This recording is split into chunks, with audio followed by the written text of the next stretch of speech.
You won't believe the unsettling portrait an insider just painted, a testimony so vivid it froze the federal courtroom and could redefine the entire case against music executive Sean Diddy Combs.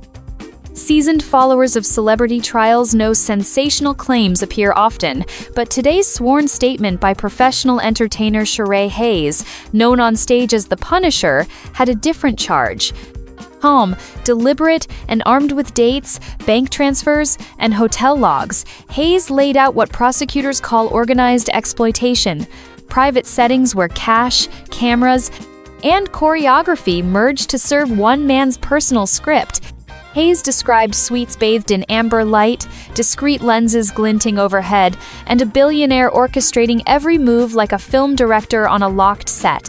The jury watched intently as Hayes spoke of money fluttering like stage confetti, protective packets tossed like props, and whispered cues turning spontaneous intimacy into scheduled performance. Defense attorneys noted details yet rarely objected, wary of boosting their impact. Across the aisle, Combs sat stone-faced, the practiced stillness of a superstar weathering scandal.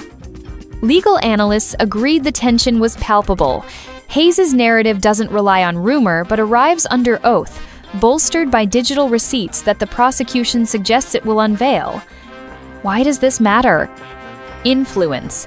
If jurors conclude these gatherings were business transactions, not consensual romance events with clear hierarchies and financial strings, then the case shifts from murky, he said, she said territory into the clearer lane of commercial wrongdoing.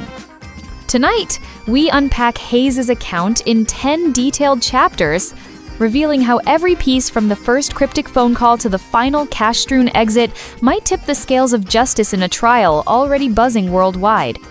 Imagine accepting what sounds like a routine booking call, only to discover you've stepped into the most controlled room you've ever encountered.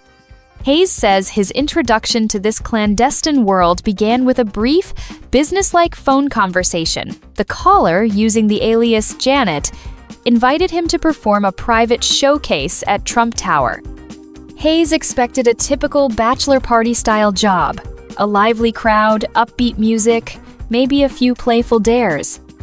Instead, when the elevator doors slid open, he found low lighting, hushed air, and just one person, Cassie Ventura, Combs' longtime partner. Ventura greeted him with $800 in crisp bills and a bottle of baby oil, asking Hayes to create a luxurious vibe. A prickle of caution followed. No music, no chatter, only the faint hum of ventilation and tiny red glows from corner cameras. Ventura's directions centered on lighting angles and lens placement, signaling someone out of sight or not yet present, planned to watch. Prosecutors view this as the grooming phase, an entry step that feels partly normal but gradually introduces non-standard demands. Hayes wasn't asked about comfort with being filmed. He was told where to stand and when to wait. By the time he sensed the evening's true purpose, the suite door had closed and the elevator lay 20 floors below. The cash in his hand, generous though it seemed, now felt less like compensation and more like tacit agreement. The performance must proceed. For jurors pondering voluntariness, this opening matters. It establishes power dynamics before the headline star even walks in a dynamic. Hayes perceived instantly why yet couldn't safely challenge without risking payment and reputation. Prepare for the chill that swept the room when a masked figure, completely unclothed yet anonymous, stepped in and seized command. Hayes testified that moments after he finished arranging pillows and dimmers, a man entered wearing only a cloth veil across his face. Broad shoulders, confident posture, and a silence that filled the suite marked the arrival. The cloth concealed everything from cheekbones to chin, revealing only keen eyes that scanned cameras, couch, and performer. At first, Hayes didn't equate those eyes with the producer behind multi-platinum hits. Recognition dawned when Ventura addressed the newcomer as Love, a public nickname for Combs.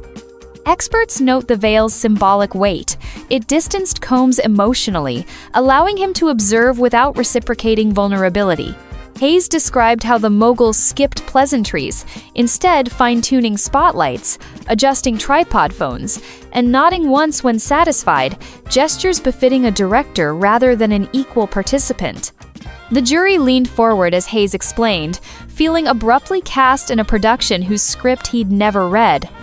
Prosecutors argue the veil illustrates calculated psychological separation, reinforcing control while muting personal accountability. Defense lawyers suggest the cloth was simply playful attire, but Hayes's account of a vast power gulf, one masked, clothed in authority, two exposed, tasked with performance, may linger longer than rebuttals. The veil turns into a prop of dominance, shifting the atmosphere from daring to clinical. Should jurors embrace that reading, the distinction between unconventional private entertainment and unlawful orchestration clarifies, and Combs' footing grows shaky. Cash might be king in nightlife, yet today we heard how bundles of bills became stage marks dictating every move. Hayes said that from the second session onward, the ritual never varied. Combs would unzip a designer duffel, grab stacked bills, and fling them onto precise spots: the bed, footboard, sofa, armrest, and mirrored credenza. Next came foil-wrapped protection items, landing with soft thuds on those same surfaces. Hayes likened it to a choreographer marking dance spikes on stage. Wherever the money landed, that's where an act was meant to happen. The silent code was unmistakable: miss a cash marker and risk displeasing the director. Monetary reward thus doubled as a positional cue. Prosecutors spotlight this ritual to illustrate forethought and commercial structure, pushing the narrative beyond spontaneous adult fun toward a storyboarded operation. Defense attorneys tried to reframe the tosses as generous tipping found in high-end circles, yet Hayes stressed the mechanical precision. "I wasn't dancing, I was hitting marks." He noted little music, minimal conversation, and that cleanup fell to performers, not staff. Secrecy, trumping, comfort. Under federal law, proof of choreography, payment, and imbalance of power strengthens claims of illicit procurement. Every bill that drifted down those suites could weigh heavily on the evidentiary scales, tiny green arrows pointing jurors toward unsettling conclusions about intent and influence. The instant performance turned to panic shows how pressure, not pleasure, drove the evening. On Hayes's final engagement, a sudden wave of anxiety shut his body down. With Combs giving real-time directives: slow rhythm, shift angle, maintain eye contact, Hayes found himself physiologically unable to continue. He retreated to the bathroom, practiced breathing drills, and swallowed a rapid-action supplement. The paralysis persisted. Returning to the room, he watched Combs fling another strip of protection packets onto the couch, reminding him curtly, "We're not finished." Hayes perceived the gesture as disciplinary, amplifying stress. Psychologists note that when agency wanes, the body often rebels. Hayes's narrative mirrors that. Prosecutors leverage this flashpoint to illustrate how economic dependence and supervisory force can override an individual's exit options. Defense attorneys argued adults sometimes face performance glitches even in consensual settings, but the courtroom image of cash and instructions reigning, while a performer silently battles panic, may be unforgettable. Jurors studied Hayes's demonstration of Combs's down-cutting hand signals. Several scribbled the gesture verbatim, indicating resonance. For the broader audience, this scene encapsulates the prosecution's stance. Private engagements may start in agreement, but coercive pressure can swiftly erode genuine consent. Legally, that erosion helps bridge the gap between eyebrow-raising conduct and actionable misconduct, transforming humiliation into a handbook. Here's how one night's collapse inspired a published guide to recovery, complete with a veiled cameo from a music icon. Months after that final booking, Hayes confronted chronic confidence issues. Talk therapy fell short, so he researched medical aids from tablets to implant devices, ultimately documenting the journey in Search of Freezer Meat, a candid, humor-laced tour of men's health solutions. The 200-plus page work weaves clinical advice with narrative vignettes. 6.5 pages chronicle encounters with a married affluent couple, now revealed in court as Combs and Ventura. Hayes testified he used vivid language for reader engagement but stood by the core facts.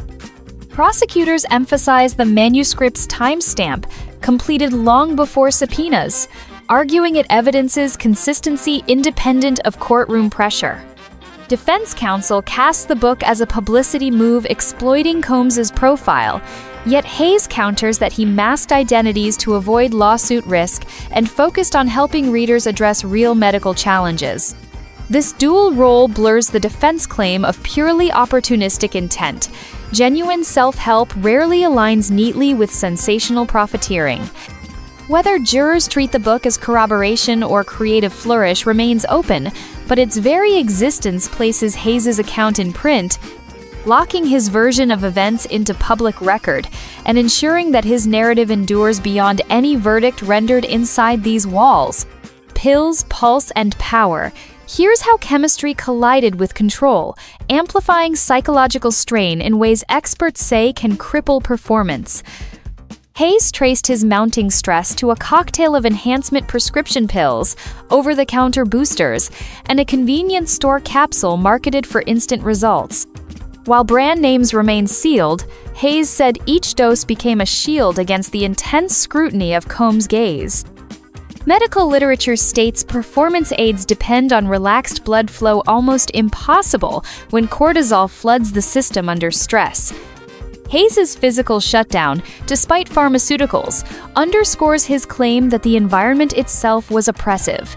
Prosecutors argue this chemical arms race shows performers carried all the health risks while the observer enjoyed the spectacle. Defense lawyers counter that Hayes chose medications freely, but they ignore the key question: why were they necessary? Dr.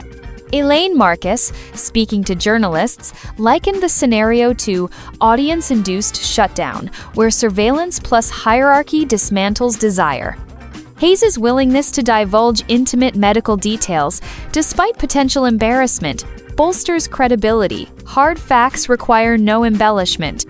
For viewers, testimony reframes what might seem like adventurous intimacy into a study of how psychological pressure can defeat even pharmacological intervention. The pills didn't fail. The atmosphere did a point jurors may revisit when assessing whether these gatherings crossed legal boundaries into coercive commercial activity. Follow the money. Observe the silence. Cash deliveries without contracts reveal a financial maze prosecutors say was engineered for control. Hayes never signed paperwork outlining rates or boundaries. Payments arrived in unmarked envelopes, digital deposits from opaque entities, or bundles tossed mid-session.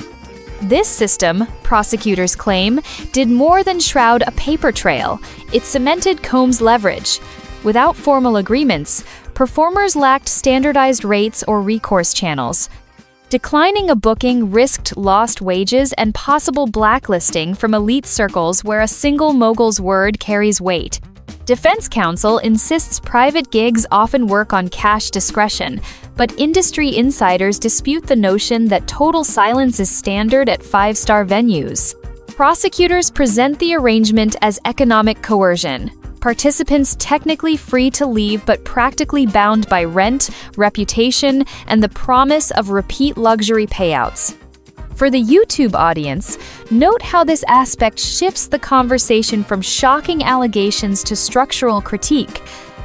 If jurors accept that hush-style payments, secrecy, and influence created conditions where no invited serious consequences, the legal definition of unlawful procurement inches closer to proven. In essence, the money served not just as a reward, but as an invisible tether, binding Hayes and others to a storyline they neither authored nor controlled. A veil, a gaze, a power shift. Psychologists unpack why covering a face can lay bare so much about dominance.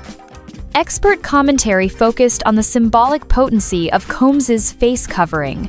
Dr. ATA Marcus outlined how concealing one's expressions disrupts empathy loops, turning observed individuals into objects of performance. Hayes' reaction, feeling spotlit while the observer stayed hidden, matches research on dissociated authority, where the masked party feels fewer moral constraints.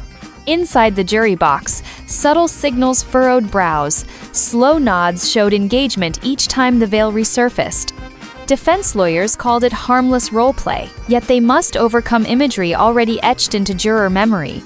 Hayes entwined the cloth with every directive, every cash toss, making it less costume and more command center. For people consuming this story online, the prosecution's focus on the veil may shape memory deeper than legal jargon. If jurors absorb that piece of fabric as a calculated barrier of power, even consensual elements may look tainted, nudging the panel toward viewing the gatherings as orchestrated under conditions incompatible with genuine mutual agreement. All roads converge here. One entertainer's testimony could redefine a music titan's legacy and recalibrate how power and consent are judged in celebrity culture.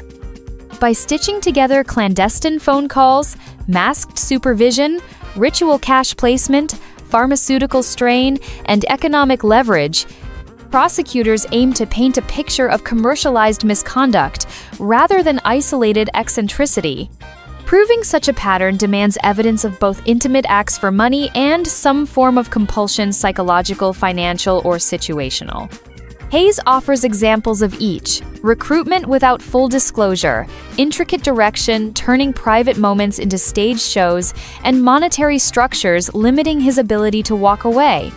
The defense must convince jurors that adult autonomy remained intact, as evidenced by repeat visits, earnings, and Hayes' eventual publication.